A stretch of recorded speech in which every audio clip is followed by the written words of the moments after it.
AI में आपने mastery नहीं करनी, मैंने भी नहीं करनी, लेकिन मैं एआई का अपनी लाइफ में इस्तेमाल करता हूँ, जिससे कुछ बहुत सी चीजें हैं बहुत इजी हो जाती है और मैं सीख भी रहा हूँ, माइंड भी ग्रोथ पे जा रहा है। छोटा सा एग्जांपल देता हूँ आपको, स्टोरी से भी लगाते हैं फोटोज। आपको फोटो एडिट करनी है, थोड़ा सा उसको और सुंदर बनाना है, एआई का इस्तेमाल कीजिए। चैट जीपीटी है, फ्री है। नैनो बनाना है, पहले फ्री है, कुछ लिमिट है, उसके बाद पेड है। एआई फिएस्टा है, वो पेड है।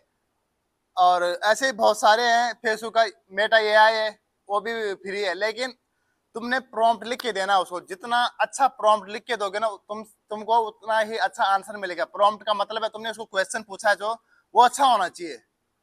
बहुत इजी है, दूसरे पे डिपेंड रहना छोड़ दो, कुछ नहीं मिलेगा लाइफ में। मेहनत करनी पड़ती है, खाना खाना है तो पहले पकाना पड़ेगा। कब तक दूसरों का एहसान लोगे तुम जिंदगी में? सीखो, जब जब तक ट्राई नहीं करोगे तब तक सीखोगे नहीं। Okay, God bless you. Her her Mahadev.